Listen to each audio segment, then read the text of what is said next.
Hey, Slick Talkers, thank you so much for tuning into this podcast. And I know that if you love this show, you'll also love my morning show called Good Morning Hospitality with my co hosts Michael Golden and Brandy Canali, as we spend 30 minutes every Monday morning to dive into the industry's top latest news and trending topics. So go check it out on wherever you find your podcasts at Good Morning Hospitality. And you can live stream with us on Monday mornings on LinkedIn, Twitter, Facebook, and of course, YouTube. Now, I hope you enjoy this episode.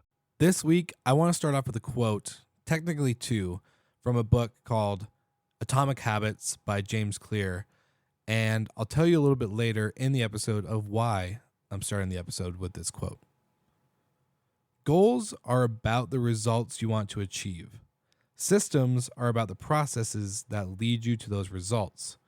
You do not rise to the level of your goals, but you fall to the level of your systems. Now, let's jump into the episode.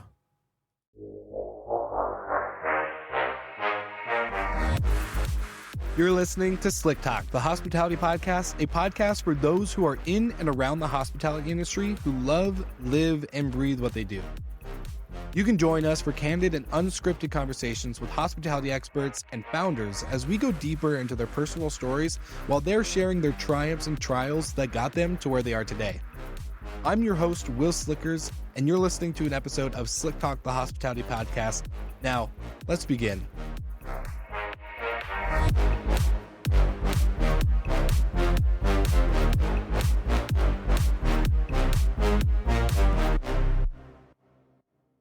All right, so welcome back, Slick Talkers. And if you are a new listener, we've received or seen a lot of new listeners join the show. I want to say thank you for tuning in and give you a quick recap of what happened last week. Last week, I covered the episodes from Robin Cragen and Sarah and Annette from Thanks for Visiting. Robin Cragen's the co-founder of Moving Mountains, and we jumped into the heart of hospitality within his vacation rental management company. With Sarah and Annette, we talked about the why behind the business and how systems and guidebooks for your team can help carry through that hospitality. And if you really like that type of conversation, I recommend you go back. But this week, I'm actually going to cover the 5 things I've learned from my podcast guests over the last 4 years of being a podcast host. Now, before we dive into this week's clips with this week's guests, I want to announce that we have officially opened up the nominations for the Destination Air Awards happening this October in Miami. If you haven't heard about it, it's the Book Direct show. I partnered up with Damian Sheridan to bring the Destination Air Awards to life. And now, if you haven't heard about the Destination Air Awards, then you definitely need to check out the link in the show notes just to double check and make sure you know what's going on. But at the same time, these awards are made to recognize your peers. So if you see anybody in your sphere, in your network that you think fits this nomination or this type of service, this higher level of hospitality, then I highly recommend you go nominate them right now. And one more thing before we get started. Our friends at Hostfully have an amazing survey that they do every year, creating the industry's hospitality report, basically covering all the types of things that are shifting and changing within vacation rentals and overall property management. Last 2 years, I've been able to be featured as a spotlight expert with many others who I'm sure you've heard either on this show or listened to in your podcast cycle. But this is an amazing report, and it all happens based on the survey results from listeners like you, from people like me, and other people in our network. So please check the links in the show notes to fill out that survey, get it sent over this week before they start putting all the data and all the numbers together. And a big shout out to our friends at Hostfully for always being a good supporter of the podcast. Now let's jump in because Mira Lee Carr, who is the founder of Under the Doormat, based out in the UK, she's an amazing founder and a great example of what an entrepreneur can really do when they don't limit themselves and invite community to be part of the solution rather than solving everything themselves and getting more burnt out. So here's a clip for lesson number 5, which is to not limit yourself as an entrepreneur and also open up the doors to the community to help try to solve a problem that everyone is facing rather than just you. So there are a whole bunch of companies that all came together and said, you know what? Our properties would otherwise sit empty. let's open them up and offer them to NHS workers. These guys are the heroes in this whole story. And a lot of them were afraid of, giving COVID to their family members if they would come back home and all these types of things. So we just said, well, look, let's open this up. We won't charge for the accommodation. They pay a small amount just to cover the cost of cleaning, which also keeps supply chains operating and keeps our cleaners earning a little Yeah. bit of income.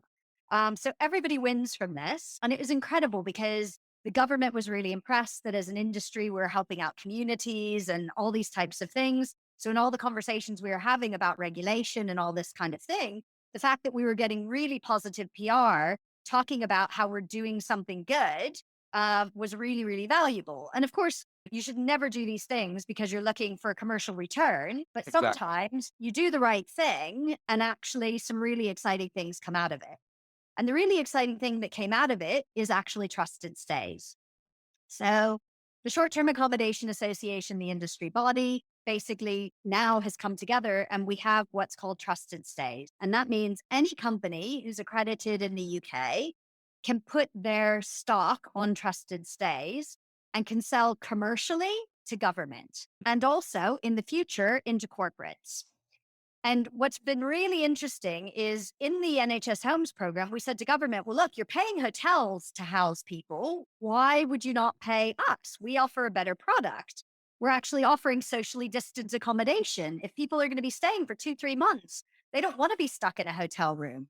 And at first they're like, yeah, but you're just peer to peer. You have no standards. And we said, well, no, hold on a second. We've got this accreditation. We've built that. The Ministry of Housing, Communities and Local Government endorsed it.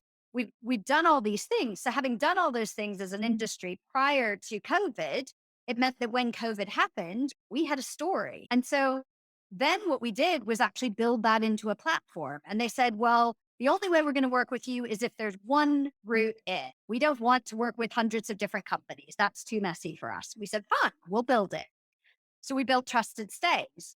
And by the end of the summer, we actually had a platform, which meant that all the companies in the industry could offer their inventory to government through one single source.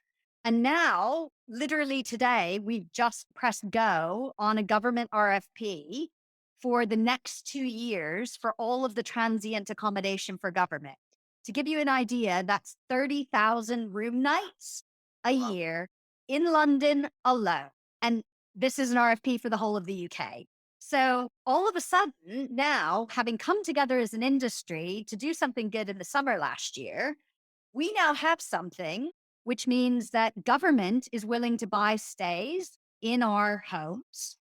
And that's for everybody in the industry who wants to participate. It's not exclusive to my company. It's not exclusive to people. Anyone who meets the standards can be a part of it. Of course, the government does require standards. So you have to get accredited in order to do it. But having done that, you can imagine government's the most conservative. It also means we're now in the systems to be able to offer this to corporates as well. So I probably don't need to tell you what lesson number 4 would be from all of my guests. And I'm actually going to give you a bonus one with this. So get ready, take some notes. So these ideas do take time and it ties into lesson number 5, but this time can be sped up through community and in more involvement, right? So I think entrepreneurs, founders, creatives have a really hard time opening up the process to others that are also creative and founders and entrepreneurs. So I think that whole story that kind of went into it was that things do take time, but Marilee Carr explains about Trusted Stays that by summertime, they were able, after they built it, they were able to get everything up and running very quickly. And that's all due to numbers. And the bonus takeaway for this would be that if you just do the right thing without expectations, that you would be surprised what can happen. So initially, they just did the right thing. They said, hey, we're accredited. We're going to open up our doors, our homes that are truly safe for safe distancing to these providers that are, out on the forefronts of this whole pandemic. And no expectation in return. They just wanted to do the right thing, keep their teams on payroll from housekeeping and other things like that. with simple cleaning fee payments, that's all that they were requiring. That right there is the right thing to do. And as you can hear from her story, that was more than enough to get the press that they needed in order to pivot and now open up this new avenue of revenue to all these businesses for the industry, not just for Under the Doormat. So I think bonus lesson from all my podcast guests would be to do the right thing without expectation, period. So as we're getting to jump into lesson number 3 and number 2, I'm going to introduce you to Daniel Cruz. And if you've never heard of Daniel Cruz, I would be shocked. He's been on the show multiple times. He's a good friend of mine. He is the founder of Wash B&B. And Wash B&B, we titled his episode on Slick Talk, created by hosts for hosts. And there's a reason for that, because Daniel himself was a short-term rental operator host. He had a property. He put it on Airbnb. And guess what? He realized that laundry sucks. So what does he do? He goes in and creates a solution called Wash B&B, where now I'm super surprised on just the success and the determination that they've had. They are, running the laundry and the turnover services for a lot of these massive companies all over the states at different sizes, different scales, and different locations. So check out Daniel Cruz, Wash B&B. A shout out to you, my friend, if you're listening to this episode. So we're going to jump into his clip really quickly, and then we're going to cover the lessons that I took away from him as a guest on my show in 3, 2, 1. When you need something done, what do? You jump on Google, right? Yep. So I Googled the Airbnb laundry, hotel laundry service, all these different types of search terms to try to find companies that would, be able to take care of this for me. And I kept striking out. I thought I had this really brilliant idea. There's this hotel company that owns a big laundry company that outsources laundry for big hotels. Got them on the phone, told them what I was up to. Actually got a tour of their facility, which was like mind blowing. The tunnel washers and the big dryers and the flat work ironers, which are these big machines that, take a wet sheet and iron it, press it, fold it, all without using human hands and like saving a lot of human backs and things like that, which is really cool. And I'm like, oh, cool. This is it. This is how do I participate? And they said, well, 5 to 10,000 pounds a week is kind of like the starting. So how many rooms do you have again? Cause like 150 rooms is really what we work with. Oh, wow. I go, oh, well, I've got, beds, bedrooms, like doors. How do you, I was like, but maybe I've got 500 pounds a week on a busy week. So, they're like, okay, well, maybe we can try to find some way to work with you. Can you bring some samples of your linens? And I did, and they looked at the tags and they're like, oh yeah, these are microfiber. It's not going to work with our machines. These are really low quality. Our machines will just sort of tear them up. And so that was a disappointment. Then I found, local laundromats. I tried Wash and Fold. There's Wash and Fold in Milwaukee for $1 a pound, which is very, very inexpensive. But my sheets would come back with weird stains on them, clumps of the powdered, cheap powdered detergents they were using in them, like hairs. I'm like, this is also not a very good experience. And then eventually I just found, I was introduced to a college student. Her name's Kat. She was at MIAD Institute of Art and Design in Milwaukee here. And her parents, she grew up in Oregon. Her parents owned an Airbnb on the Oregon coast. She had worked for Vacasa in Oregon as a housekeeper, worked in another like motel as a housekeeper. So even though she was 20 years old or 19 when I met her, she had significant experience in the industry. She sort of understood hospitality. And so I hired her to do my laundry. She sat in a laundromat a block away every Sunday for 8 to 10 hours, washing, drying, and folding all the sheets. She actually really enjoys doing laundry. She's one of the rare people out there, I call it like the 1%er in the laundry world that just really loves doing laundry. Folding is therapeutic for her. Like every once in a while you'll run into somebody, or we talk about like laundry sucks as a thing with Wash B&B, and they're like, no way, I love doing laundry. I'm like, cool, you should come work for us. But so Kat like saved the day. She grew into the role of my Airbnb co-host. She took over for me when I would go on vacation, and that was a perfect arrangement because I got my side hustle back, but I needed somebody else to solve it for me. Now, I don't know about you guys, but if you actually like doing laundry, and let's say boots on the ground type operations, I have the solution for you. And guess what? It's either Wash B&B for all of those who want to get involved on that boots on the ground type of operations, or you can check out our friends at Jetstream at jetstreamtech.io, or you can just reach out to me. I would love to make a personal introduction. But you get rid of all the hospitality facing things such as guest communication, your pricing, your distribution, all that stuff, and you focus on turnover and inventory growth. So go check out Jetstream at jetstreamtech.io and let them know that Will sent you, because you will get a killer deal from them. But now going back into the episode on the takeaways from my guests from the podcast, I would say takeaway number 3, which may not have been super standoutish through that clip with Daniel, but entrepreneurship isn't sexy, and neither is laundry. Laundry sucks. Entrepreneurship is not easy either. I think we over glorify, especially, tech and all this other stuff that kind of goes into entrepreneurship and founding a company. And I might be even guilty of this, to be honest. As a podcast host, we interview a lot of founders throughout the last 4 years, really. And I think we can over glorify the business and the success and all this other stuff. But that's why we try to dive into the background of the story. Why did you create this? What was the problem you're trying to solve? How hard was that problem to solve? Have you fully solved it? These are really important questions. And I think just for anyone listening out there that thinks like, man, I am struggling with my business, or my entrepreneurship journey has been really a struggle and it's not what everybody shows to be on Instagram and on LinkedIn, then we are right here with you, because at the end of the day, entrepreneurship is really hard and it is not what everyone thinks it is, especially for those who have big names and they go on to all these podcasts that stream on TikTok and Instagram and Facebook and all this content that we consume. It looks so sexy and so glorifying, but it's really not. So I just want to say that's lesson number 3. Entrepreneurship isn't sexy, and neither is laundry. So thank you, Daniel, for letting us know. Lesson number 2. Now, this was a big one for me. Throughout Daniel's story, we are hearing him say he went to this big laundry facility. He went to Google. He searched the areas around him. He then went to the other washing locations with cheap detergent that ruined linens and has stains and hairs. And guess what? He just kept trying. So I think for lesson number 2, we're going to say try and try again, because either your solution or the problem you're trying to solve might not be the exact business you're trying to make.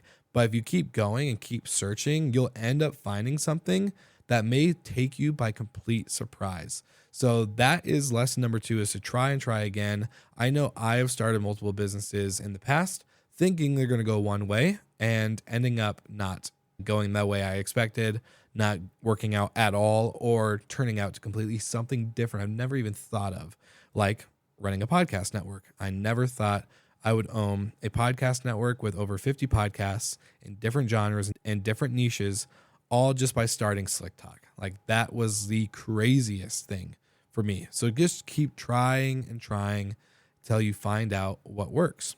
Before we jump into lesson number 1, I want to say thank you guys so much. I think this is super important to just continue to give you guys shout outs. So I know there's a bunch of you loyal advocates for the podcast out there that tag me on stuff on LinkedIn and other social media platforms. So I just want to give a big shout out to Carl Travis, who always is sharing not just content from me, but content from the other podcasts within hospitality.fm. I think this is super crucial in community. I love this industry for the fact that we do share each other's content and stories and ideas and mindsets around the industry as a whole. So thank you, Carl Travis, for always being such a great guy to share the love of all of our podcasts. Now, lesson number 1, the reason why I played that quote, or I read that quote from James Clear on Atomic Habits, is because the most important thing I've learned from guests on the show, plus being an entrepreneur myself, is that goals and systems are so important, and our goals are not what make us rise up to the challenge. It's the systems that we put in place to back those goals up. And I know there's a bunch of other cheesy quotes out there that, a dream is nothing unless it's taken action. Once it's taken action, it's become a goal or something like that. And I think it's super important because it's really true. I never knew how to create a system.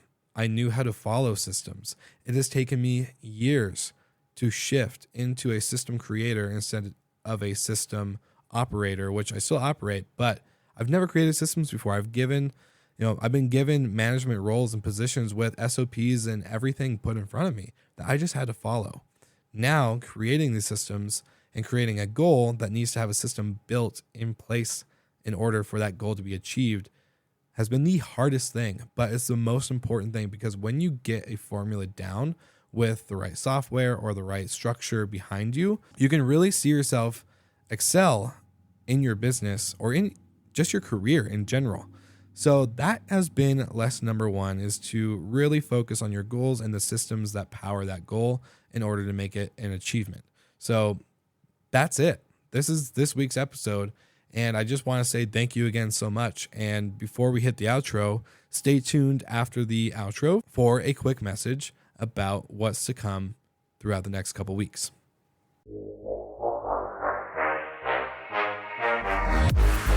Thank you so much for listening, and thank you to our show partners for making Slick Talk, the hospitality podcast, possible. We hope you enjoyed the show, and we would love to connect with you outside of the podcast. So you can follow us on all of our social media channels for daily hospitality content, or find us on slicktalkthepodcast.com. And don't forget to rate, review, and subscribe so you never miss an episode. I'm your host, Will Slickers, and we will see you guys all again next week.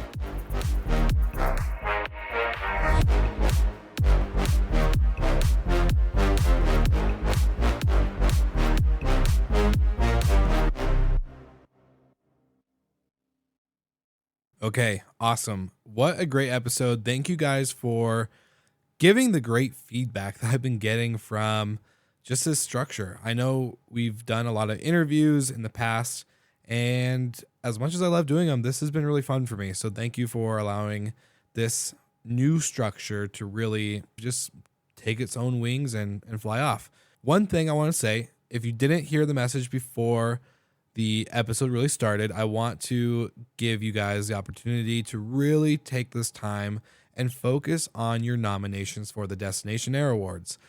Destination Air Awards and the Book Direct Show are happening this October 18th and 19th in Miami, so make sure you participate. If you are attending, this award is meant for you to nominate. So go ahead and fill out the form in the show notes and buy your ticket, because we're running out fast, and I say that seriously. Damian Sheridan and I did a live where we were going over the structure of the conference and what's going to happen and what to expect and how the awards were going to work. And we kept getting dings for the tickets getting sold, basically. So thank you guys so much for your support. I can't wait to see you in Miami. Check out my LinkedIn newsletter if you haven't already, because my LinkedIn newsletter has tons of updates, and you can go ahead and ask your questions or do any type of comments on the show, what you want to hear next, who you want to hear from, if you text our personal podcast line. This is not a spam text message number, so go ahead and text our podcast line at 720-807-3367, and we'll give you shout outs throughout the rest of these Slick Talk episodes, as well as our Good Morning Hospitality podcast. If you aren't listening to that every Monday morning with your cup of coffee, then I feel sorry for you, because it's such a great show. Just kidding. I don't feel sorry for you. We love you. Thank you for doing all that you do for the industry and for supporting the podcast. And we'll see you all again next week.